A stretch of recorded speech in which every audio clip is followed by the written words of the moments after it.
Alors, la question que je me posais était de savoir quelles étaient les statistiques de la criminalité des malades mentaux, en tout cas reconnus ayant de gros problèmes psychologiques, au point qu'on dise que ça soit des malades. Donc les troubles mentaux, les comportements violents, etc. Donc j'ai pas trouvé de statistiques. Bon, j'ai pas cherché dans lui pendant 3 heures. Je suis tombé simplement sur un petit élément sur Crime Info qui précise que pour simplement les homicides, on ne parle pas d'agression, on parle d'homicide, les malades mentaux représentent entre 1 criminel sur 20 et 1 criminel sur 50.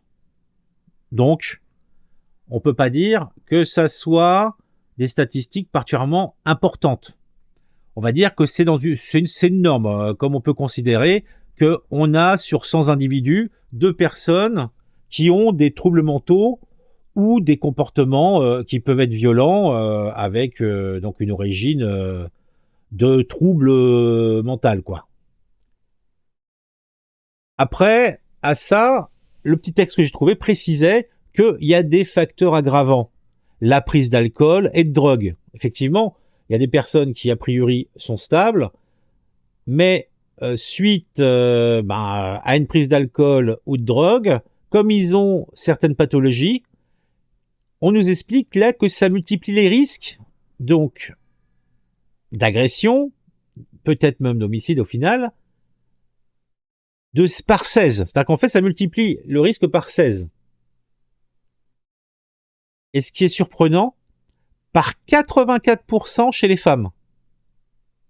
C'est-à-dire que une femme avec des troubles mentaux, qui prend un élément qui va démultiplier la pathologie, telle que l'alcool et la drogue, chez la femme, ça va multiplier 84 par 84 les risques.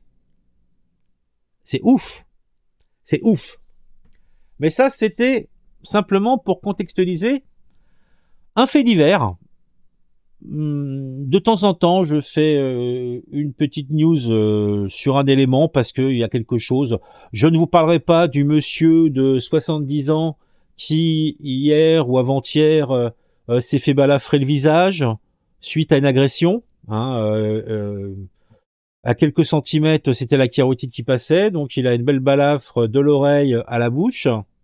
Je ne vous parlerai pas d'autres faits divers, divers et variés, qui sont l'œuvre de personnes qui cherchent à avoir de l'argent pour peu de choses, qui usent de la violence de façon, somme toute, assez gratuite. On n'est pas obligé, on n'est pas habitué à ça dans nos contrées, en tout cas on n'était pas habitué depuis fort longtemps.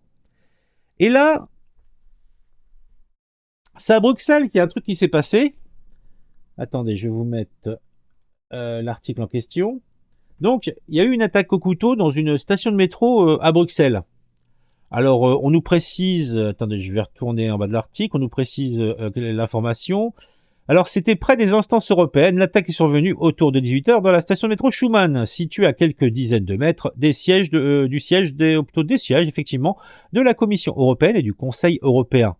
Selon un journaliste de l'AFP, ils sont partout, dis donc, présents sur les lieux, plusieurs policiers en civil accouraient alors vers un quai de la station. Au même moment, une femme incitait les passagers qui entraient dans la station à rebrousser chemin, faisant état de la présence à l'intérieur d'une personne armée d'un couteau. Alors, on a une vidéo que j'ai vue. En fait, on voyait l'individu en train de menacer les gens dans la station. Après, bon, je pense qu'il y a eu... il s'est baladé. Je pensais pas qu'il y avait eu donc des blessés ou quoi que ce soit, parce qu'il courait un petit peu après les gens, etc. Mais il n'y avait pas de... J'ai pas eu de contact physique. Mais bon, et là, ça a dû continuer plus loin. Mais ce qui est intéressant, c'est qui est cet individu, et surtout, le fait qu'on savait, et c'était pas nouveau, qu'il avait déjà eu affaire à la police à plusieurs reprises, et qu'il avait manifestement des troubles psychologiques, qu'il était violent, qu'il l'avait déjà été, et qu'il se baladait tranquillement dans les rues de Bruxelles sans aucun contrôle a priori. Alors on nous dit 3 personnes blessées, dont un grièvement par Sharif Acha, 30 ans, connu des services de police, placé en détention. Donc déjà ce gars, donc il blesse des gens, il aurait pu commettre un homicide. Et je vois quand même une putain de recrudescence et surtout un mode opératoire récurrent. Et ça, on le voit de plus en plus. En France, on a eu pas mal d'histoires avec les fameuses OQTF. T'as des gars ou des filles qui viennent de leur pays, viennent en France en tant que migrants. On peut même pas dire que c'est des travailleurs immigrés, puisqu'en fait, ils travaillent pas. Ils n'ont pas de papier. A priori, l'administration a considéré qu'ils pouvaient rien apporter, donc on leur demande gentiment de repartir, mais on ne les incite pas avec plus de force, ou simplement on les fout pas dans un avion et on les renvoie chez eux. Ces personnes-là avaient, dès l'origine, des problèmes psychologiques. Donc, ils débarquent en France, ils pensent être, a priori, dans un Eldorado. C'est pas un Eldorado, ça l'est pour personne, hein. Même si par rapport à leur contrée d'origine, ça peut être effectivement un peu plus joyeux, ça reste quand même que c'est pas la fête, hein. Faut pas non plus exagérer. Et ils ont manifestement des troubles mentaux que on n'est pas à même de traiter, puisqu'en fait, à la base, nos institutions, nos centres, nos asiles, nos machins, nos assistantes sociales sont créés par rapport à une certaine population, un certain nombre de cas. Avec cette importation, là, on n'est plus dans l'importation de travailleurs qui vont aller travailler dans tes usines, qui vont aller travailler dans tes champs, qui vont être saisonniers. On est là avec des gens qui viennent, qui ne vont pas travailler, puisque de toute façon, ils n'ont en général aucune compétence. Ils n'ont pas de papier, donc c'est aggravant. Des fois, ils ne parlent pas la langue ou ils la parlent très mal. On n'a pas d'endroit où les loger, ou très très mal. Ils ne sont pas considérés par la population, cela va sans dire. Donc, ils vont peut-être boire, ils vont peut-être se droguer, ils vont faire des délits. Et si tu ajoutes tout ça, évidemment, au fait qu'ils ont des troubles initiaux, les facteurs aggravants qu'on avait évoqués dans le texte que je vous ai lu au début, ça fait qu'on se retrouve avec des personnes instables qui, en plus, peut-être par la nature, par leur pays d'origine, où en fait le rapport à la violence est différent, ça va tout de suite déraper. Et en France, des faits divers de ce type-là, il y en a vraiment régulièrement.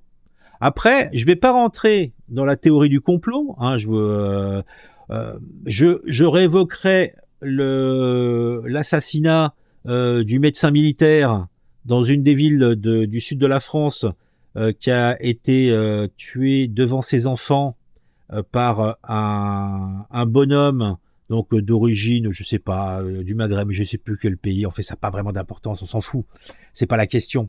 Et qui est considéré comme, en fait, à avoir des troubles mentaux et qu'il n'est pas responsable de ses actes. Alors, quand c'est simplement une incivilité, on détecte que la personne est psychologiquement instable.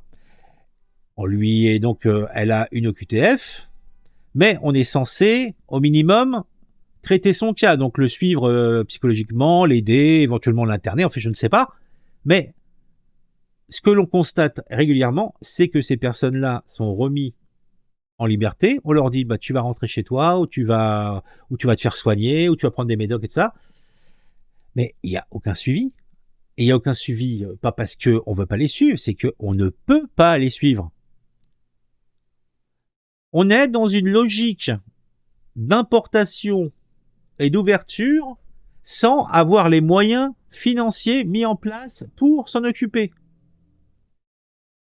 Je sais pas, ils devraient commencer à prendre conscience de ça.